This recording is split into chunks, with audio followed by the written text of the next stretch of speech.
이 복된 시간에 주시는 하나님의 말씀은 사무엘상 22장 11절부터 23절까지의 말씀입니다. 구약성경 447면에 있는 사무엘상 22장 11절에서 23절까지의 말씀, 우리 함께 교독하도록 하겠습니다. 사무엘상 22장 11절에서 23절입니다. 왕이 사람을 보내어 아히두베 아들 제사장 아히멜렉과 그의 아버지의 온 집 곧 노베에 있는 제사장들을 부르매 그들이 다 왕께 이른지라. 사울이 이르되 너 아히두베 아들아 들으라. 대답하되 내 주여 내가 여기 있나이다. 사울이 그에게 이르되 내가 어찌하여 이새의 아들과 공모하여 나를 대적하여 그에게 떡과 칼을 주고 그를 위하여 하나님께 물어서 그에게 오늘이라도 매복하였다가 나를 치게 하려 하였느냐 하니, 아히멜렉이 왕에게 대답하여 이르되 왕의 모든 신하 중에 다윗같이 충실한 자가 누구인지요? 그는 왕의 서유도 되고 왕의 호위대장도 되고 왕실에서 존귀한 자가 아니니까. 내가 그를 위하여 하나님께 물은 것이 오늘이 처음이니까 결단코 아니니이다. 원하건대 왕은 종과 종의 아비의 온 집에 아무것도 돌리지 마옵소서. 왕의 종은 이 모든 크고 작은 일에 관하여 아는 것이 없나이다 하니라.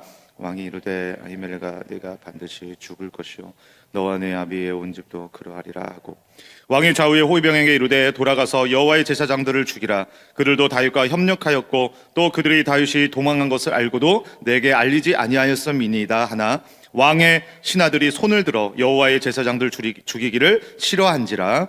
왕이 도에게 이르되 너는 돌아가서 제사장들을 죽이라 하며 에돔 사람 도에게 돌아가서 제사장들을 쳐서 그날에 세마포 에봇 입은 자 85명을 죽였고, 제사장들의 성읍 노베 남녀와 아이들과 젖 먹는 자들과 소와 나귀와 양을 칼로 쳤더라.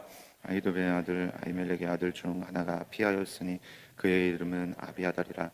그가 도망하여 다윗에게 가서 사울이 여호와의 제사장들 죽인 일을 다윗에게 알림해 다윗이 아비아달에게 이르되 그날에 에돔 사람 도에게 거기 있기로 반드시 사울에게 말할 줄 내가 알았노라. 내 아버지 집에 모든 사람 죽은 것이 나의 탓이로다. 다 같이 읽겠습니다. 두려워하지 말고 내게 있으라. 내 생명을 찾는 자가 내 생명도 찾는 자니 내가 나와 함께 있으면 안전하리라 하니라. 아멘. 오늘은 강함인가 약함인가 라는 제목으로 이 새벽에 말씀을 나누겠습니다. 여러분, 다윗을 추격하던 사울왕이 그의 신하 도액이라고 하는 사람을 통해서 한 가지 소식을 전달하게 됩니다. 소식을 받습니다. 노베 제사장 이 아히멜렉이 다윗에게 빵과 칼을 주더라. 이 소식을 전달받게 되었던 것이죠. 사실 여러분, 제사장 아히멜렉이 제사장만 먹을 수 있었던 그 떡을 다윗에게 준 것은 명백히 말하면 율법을 어기고 깬 것과 같습니다. 그것을 도액은 왕에게 고발을 한 것이죠. 바로 이 도액이라고 하는 이 이름의 뜻은 고발하는 자입니다. 그러면 여러분, 제사장 아히멜렉은 그것이 불법이라고 하는 것을 몰랐을까요? 잘 알고 있었을 것입니다. 하지만 아히멜렉에게는 사람이 먼저였습니다. 생명이 먼저였습니다. 무엇이 하나님의 뜻이었는지를 묻고 행하였던 그러한 사람이었다는 것이죠. 그래서 9절에 도액을 소개할 때를 보면 도액은 에돔 사람이라고 그렇게 소개를 하고 있는데, 이 에돔 사람이라고 하는 것은 항상 하나님의 뜻과 반대편에 대치하고 있는 그러한 사람들, 그러한 부류들을 성경에서는 보여주고 있다는 것입니다. 도액은 적당한 때를 노렸습니다. 그리고 불법의 사실을 고발하는 자로 쓰임을 받았습니다. 여러분, 과연 무엇이 목적이었을까요? 자신의 익속을 차리고 왕의 신임을 얻어서 크게 한 자리를 차지하겠다, 크게 위대한 자리를 내가 차지해 보겠다라고 하는 바로 강자의 늪에 빠져서 그 일을 행했던 사람, 그 사람이 바로 어떤 사람이요? 고발하는 자 도액이었다라고 하는 것이죠. 여러분, 그렇다면 사울왕은 달랐을까요? 그 고발을 들었을 때의 사울왕은 여러분 어떤 반응을 보이고 있습니까? 그 얘기를 듣자마자 12절과 13절을 보시면 언어에서부터 바로 강자의 언어를 사용하는 것을 우리가 보게 됩니다. 12절에서 보시면 사울이 이르되 너 아히두베 아들아. 여러분, 제사장 아히멜렉을 어떻게 부르고 있어요? 너 아히두베 아들아. 굉장히 낮추어 부르고 있다는 것을 우리가 볼 수 있습니다. 13절에서도 바로 이어서 보시면 사울이 그에게 이르되 네가 어찌하여 이새의 아들과 공모하여. 공동 번역을 보면 이새의 아들 롬과 너가 한 통속이 되어, 이렇게 표현을 하고 있다는 것이죠. 여기에서도 다윗이라고 하지 않고 이새의 아들 롬이라고 한 것은 마치 어떤 표현이에요? 하인을 부르듯이 하대하며 낮추어 부르고 있는 그러한 사울의 모습, 강자의 늪에 빠져 있는 그 모습, 우리가 보게 된다는 것이죠. 한마디로 무엇을 나타내는 겁니까? 나는 너희보다 강자다. 나는 너희보다 위에 있다. 그 바로 그의 언어에서부터 그 강자의 늪에 빠져서 행하고 있었다는 것을 우리가 보게 된다는 것이죠. 여러분, 이스라엘은 어떤 나라입니까? 하나님을 왕으로 섬기는 그런 하나님의 나라인 줄 믿습니다. 여러분, 그렇다면 비록 자신이 왕의 자리에 있다고 할지라도 진정한 왕은 하나님이십니다. 여러분, 이 고백이 살아있어야 되지 않을까요? 나는 그저 비록 왕의 자리에 있기는 하지만 저조차도 하나님을 왕으로 섬기는 그저 일꾼에 불과합니다. 여러분, 그러한 고백이 있어야 할 텐데 어떤 언어를 사용해요? 나는 너희보다 강자다. 나는 너희보다 위에 있다. 언제나 이 강자의 늪에 빠져 있었던 두 사람, 바로 고발하는 자 도액과 하나님의 편을 떠난 사람 사울왕의 모습을 우리가 보게 된다는 것이죠. 여러분, 간절히 바라기는 하나의 언어에 불과하다고 우리가 가볍게 여길 것이 아니라 우리의 모든 언어에서부터 하나님을 왕으로 삼는 자가 가져야 할 신앙과 품격, 능력과 축복이 나타나게 되는 우리의 모든 신앙의 모습이 될 수 있기를 주님의 이름으로 간절히 축복합니다. 여러분, 이 아히멜렉은 사울 왕에게 변론을 하죠. 14절, 15절의 내용을 쭉 요약을 하게 되면 6가지로 변론을 하는 것을 보게 됩니다. 다윗은 사울에게 충성을 다하는 자입니다. 다윗은 왕의 사위입니다. 다윗은 왕의 호위 대장, 오늘날로 말하면 경호실장입니다. 다윗은 이스라엘 왕실에서 존귀한 자로 여김을 받는 자입니다. 다윗을 위해 하나님의 뜻을 묻는 일은 전부터 늘 해오던 일이었습니다. 그래서 이 모든 크고 작은 일에 저는 아무것도 알지 못합니다. 바로 14절, 15절의 내용을 통하여서 6가지로 변론을 하고 있는 모습을 보게 되는데 사울은 어떻게 반응을 합니까? 이 아히멜렉의 변을 듣지 않는 거예요. 그저 자기 안에 있는 그 분노를 어떻게 할 뿐이에요? 표현할 뿐이에요. 그리고 실제로 이 제사장들을 어떻게 하라고 명령을 하였습니까? 모두 죽이라. 모두 죽이라. 그렇지만 여러분, 그 주변에 있는 사람들은 어떻게 반응을 하였죠? 누구도 감히 제사장을 아무도 죽이려고 하지 않는 거예요. 오직 사울 왕만 고집스럽게 다윗과 아히멜렉에 죄가 있다. 그래서 그들을 죽여야 한다. 그렇게 명령을 하고 있지만 그 주변에 있는 어떤 누구도 아히멜렉과 다윗에게 죄가 있다라고 하는 사람들은 아무도 찾아볼 수가 없었다는 것이죠. 여러분, 그만큼 분노라는 것은 무엇일까요? 분노는 올바른 판단을 하지 못하도록 합니다. 분노는 바로 눈을 가리게 됩니다. 분노가 분노를 낳고 분노가 쌓일수록 사울은 오직 다윗을 죽여야만 하겠다라고 하는 그 생각 외에는 아무것도 할 수 없는, 아무것도 생각할 수 없는 그러한 무능하고 무분별한 사람이 되어갈 수밖에 없었다라고 하는 것이죠. 여러분, 사울왕은 깨닫지를 못했습니다. 그러면 그럴수록 자기의 강자의 늪에 빠지면 빠질수록 자신이 점점 더 초라해질 수밖에 없다. 자신은 점점 더 무능해질 수밖에 없다라고 하는 그 사실을 깨닫지를 못했던 것이죠. 여러분, 어떻게 됩니까? 그러면 그럴수록 하나님과 멀어지게 되는 것이죠. 그러면 그럴수록 사람들과의 그 관계가 깨지기만 할 뿐인 것이죠. 바로 이 하나님 밖에서의 자기 강함의 표출은 점점 더 자신을 파괴할 뿐이라고 하는 것을 우리는 이 말씀을 통해서 기억해야만 합니다. 여러분, 그러므로 우리 안에서부터 일어나는 그 분노를 오늘 이 새벽에 기도 시간을 통하여서 잘 다스릴 수 있는 우리 모두가 될 수 있기를 간절히 축복합니다. 분노가 마음에 일어났다라고 하더라도 그것이 더 큰 분노로 자리를 잡기 전에 주님, 제 마음을 다스려 주시옵소서. 저의 분노를 진정시켜 주시옵소서.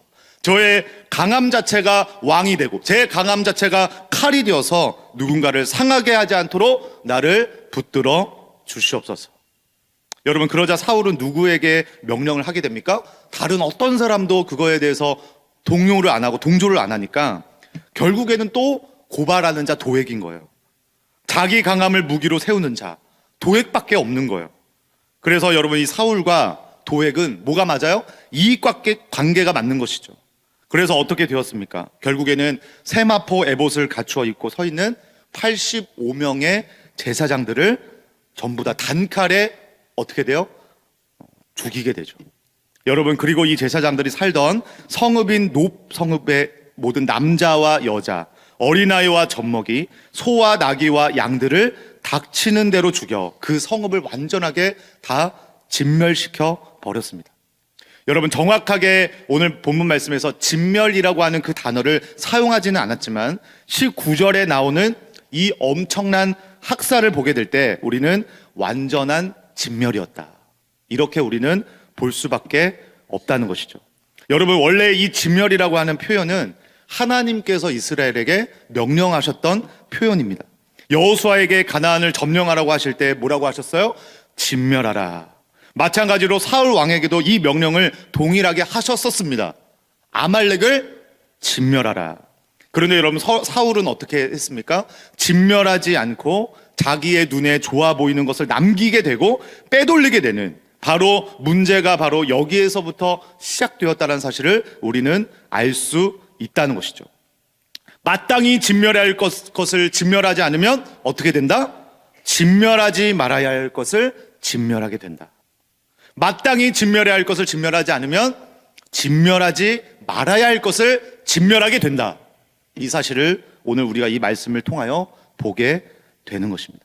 여러분, 바로 이것이 바로 자기 강함으로 살아갈 수밖에 없는 그 인생 가운데 뭐가 남게 돼요? 후회가 남게 되고, 낙심이 남게 되고, 패배가 남게 되고, 실수가 남게 되는 그러한 모습을 우리가 볼 수 있다는 사실을 우리가 기억하게 될 때, 우리 모두는 마땅히 진멸할 것을 진멸하라, 이 왕이신 하나님의 명령을 철저히 기준으로 삼아서 나 자신을 지키고 교회를 지키고 가정을 지키고 나라를 지킬 수 있는 거룩한 방파제로 오늘 하루도 쓰임받을 수 있는 우리 모두가 다 될 수 있기를 간절히 소망합니다.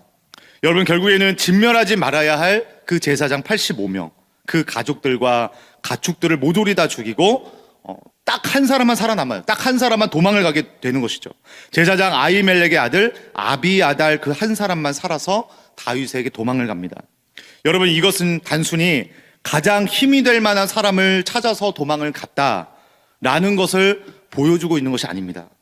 우리가 의지해야 될 사람을 바로 분별해야 되고, 그래서 사람을 잘 선택하고 잘 만나야만 한다, 그것을 우리에게 말해주고 있는 것이 아니라는 거예요. 왜냐하면 다윗도 지금 어떤 처지예요? 도망자의 신세예요. 누군가를 챙기고 누군가를 책임져 줄 수 있을 만한 그러한 상황이 아니라는 것이죠. 그럼에도 불구하고 다윗은 이렇게 믿음의 고백으로 선포하고 있습니다. 23절의 말씀, 오늘 마지막 말씀을 우리 힘있게 함께 읽도록 하겠습니다. 시작. 두려워하지 말고 내게 있으라. 내 생명을 찾는 자가 내 생명도 찾는 자니 내가 나와 함께 있으면 안전하리라 하니라. 아멘. 여러분, 다윗이 과연 어떻게 이러한 말을 자신 있게 할 수 있었을까? 그의 처지, 그의 상황, 약자의 그 입장에 있는 그 다윗의 처지만을 보게 될 때에는 이러한 믿음의 선포, 이러한 자신감 있는, 책임감 있는 이 말을 절대로 할 수 없었다는 것이죠. 그 어떤 때보다도 약함의 처지에 있었기 때문에 이러한 말들을 감히 할 수 없었습니다. 여러분, 그렇다면 이 다윗의 이 선포는 어떤 선포라고 우리가 볼 수 있을까요? 다윗의 이 선포는 절대로 자기 자신의 강함에서 우러나오는 그 강함의 선포가 아니라 자신의 약함을 가지고 나아가는 주님을 향한 신뢰의 선포인 줄로 믿습니다. 믿음의 선포인 줄로 믿습니다. 네가 나와 함께 있으면 안전하리라. 정확하게는 더 자세하게 해석하면 어떤 믿음의 선포가 될까요? 주님을 피난처로 삼는 나와 함께 있으면 너는 반드시 안전하게 되리라. 그래서 저는 이 말을 좋아합니다.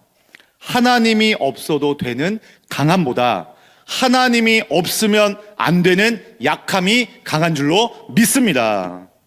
하나님이 없어도 되는 강함보다 하나님이 없으면 안 되는 약함이 바로 강하다는 사실이에요.